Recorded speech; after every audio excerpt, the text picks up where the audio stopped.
Pembahasan kita kali ini adalah konsep berpikir sinkronis dan diakronis.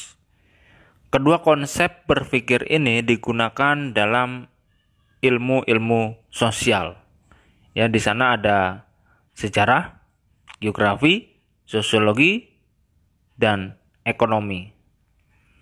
Nah, nanti harapannya kita semua dapat mengetahui kedua konsep berpikir ini, ya, dengan mengetahui ciri-ciri dan penjelasan dari kedua konsep berpikir ini.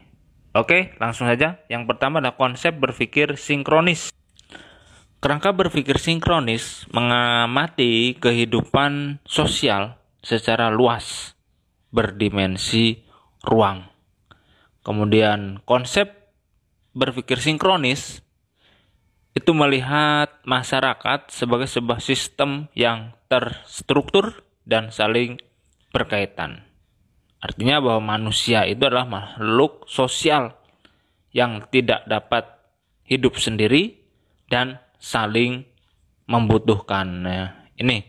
Kemudian yang ketiga adalah menguraikan kehidupan masyarakat secara deskriptif.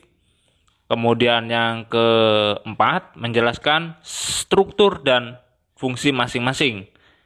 Kemudian yang terakhir adalah menggunakan ilmu-ilmu sosial seperti geografi, sosiologi, ekonomi, politik, dan sebagainya. Dapat dikatakan bahwa nanti dalam ilmu-ilmu sosial seperti geografi, sosiologi, dan ekonomi itu semuanya akan terdapat ilmu sejarahnya. Misal, dalam geografi itu ada sedikit pengetahuan pembelajaran sejarahnya. Kemudian dalam sosiologi nanti akan tercantum pelajaran atau materi sejarahnya.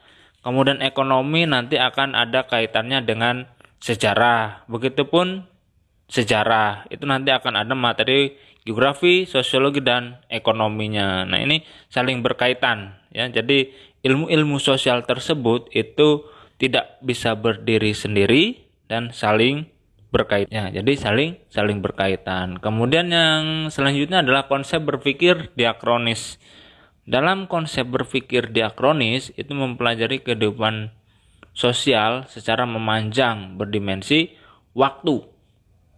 Konsep berpikir diakronis itu memandang masyarakat sebagai sesuatu yang terus bergerak dan memiliki hubungan sebab akibat.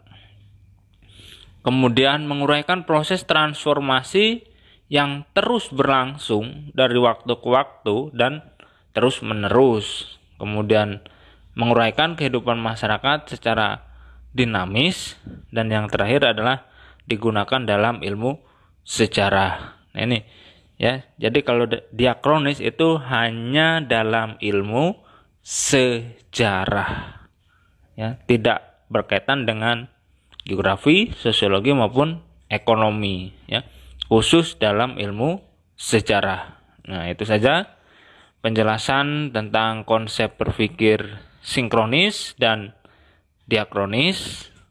Mudah-mudahan bisa diterima dan bermanfaat untuk kita semua. Ya, jadi tetap terus semangat dalam belajar karena masa depan bangsa itu ada di tangan kita semua. Terima kasih.